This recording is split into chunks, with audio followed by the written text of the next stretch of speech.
Gente, tudo bem?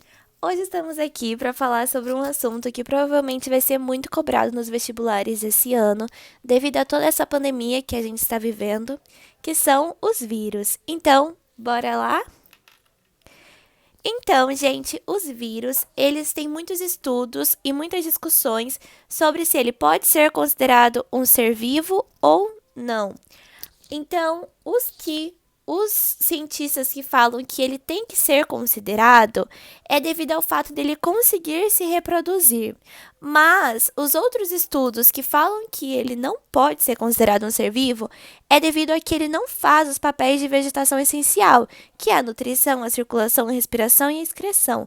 Ele só consegue fazer esses papéis quando ele está em outra célula hospedeira, onde ele está num ser vivo, em outro ser vivo. Então, ele sozinho, ele não consegue fazer esses papéis.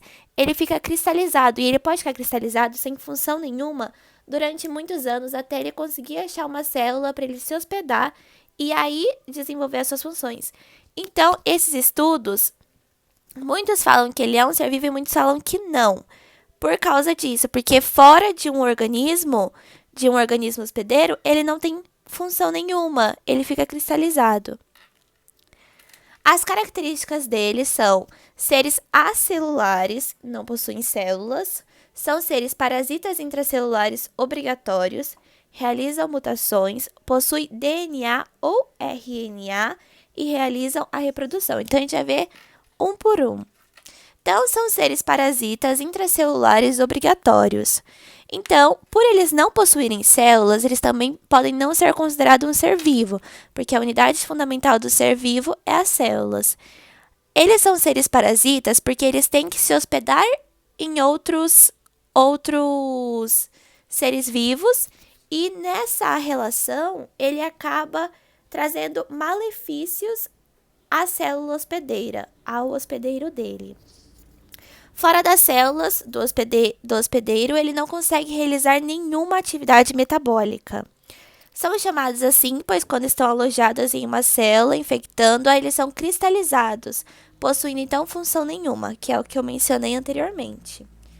E para ter uma vida, ele vai ter que realizar as suas atividades dentro da célula. Ele vai usar o metabolismo da célula que ele tem, os maquinários da célula. Ai, aqui ficou sem a parte de cima. Mas então, o que são mutações? Mutações são mudanças no código genético que vai mutações. Como eu mencionei, os vírus eles conseguem realizar mutações, que são mudanças no código genético e nas bases nitrogenadas.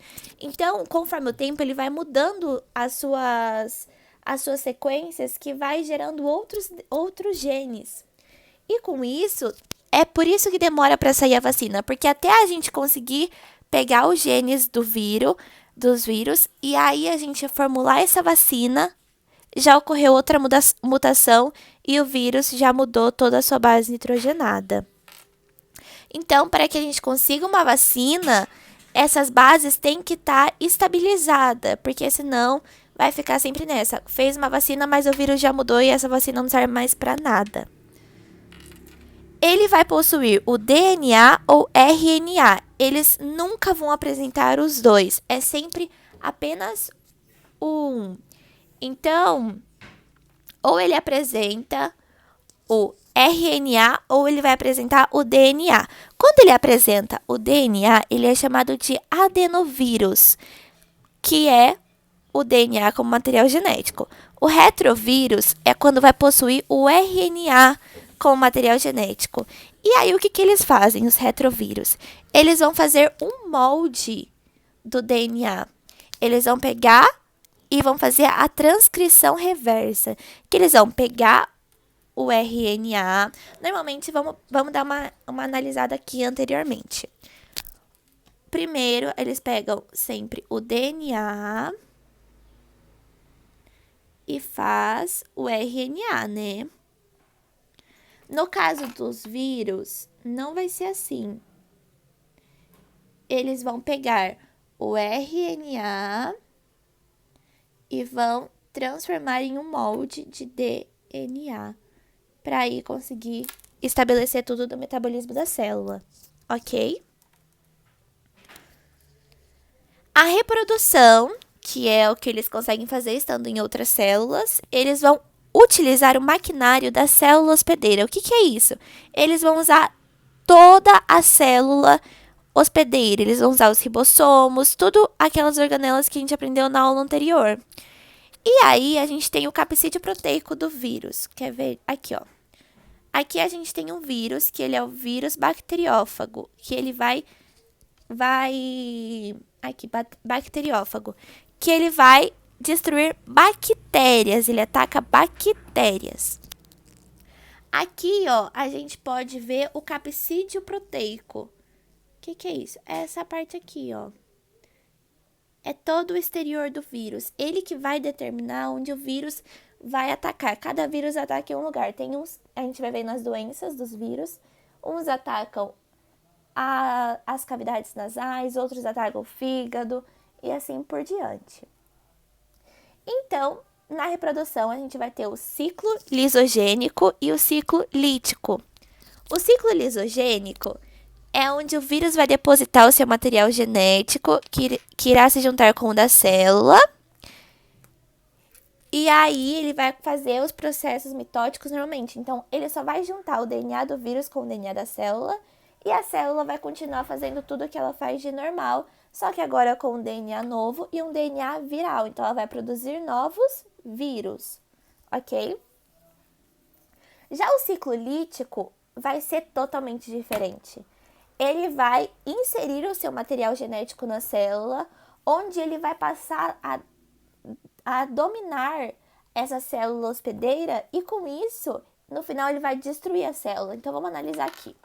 Vamos começar pelo ciclo lisogênico. Aqui, olha, a gente vai ter a junção desse ciclo, a gente vai ter a junção do DNA da célula com o DNA do vírus. E aí, vai continuar tudo normal, olha, tudo juntinho aqui, os dois DNAs do vírus e da bactéria, da célula, né, porque nesse caso é da bactéria. Aí aqui vai ocorrer o processo mitótico, que a gente já viu como funciona, e vai gerar células novas, que vai ter o DNA da bactéria e do vírus. Então, vai continuar produzindo por várias mitoses ou outros vírus. Já o ciclo lítico, que vai ser esse aqui a gente tá vendo, ó, o vírus jogando, né, inserindo o seu material genético na célula hospedeira, que aí o DNA do vírus vai dominar toda essa célula. Ela vai mandar nos processos de proteína, nos processos de tudo. O vírus, o DNA da bactéria ou da célula, agora já não vai servir mais para nada. Quem vai estar dominando é o do vírus. E aí vai começar a produzir outros vírus pequenininhos dentro dessa célula, com esse DNA que está sendo mandado, que é o DNA do vírus. E aí, no final, vai explodir essa célula. E o que vai acontecer quando explode essa célula? Essa célula vai morrer. E aí, a gente vai começar a ter os sintomas por causa dessa célula que se rompeu. Aí, a gente vai começar a ter febre, vai começar a ter tudo. E esses vírus vão meio que vamos se libertar e vão ir para outras células fazendo isso de novo, inserindo material genético nas outras células, matando elas no final. E é isso. Então, um é muito drástico, que é o ciclo lítico, e o ciclo lisogênico é o mais calmo.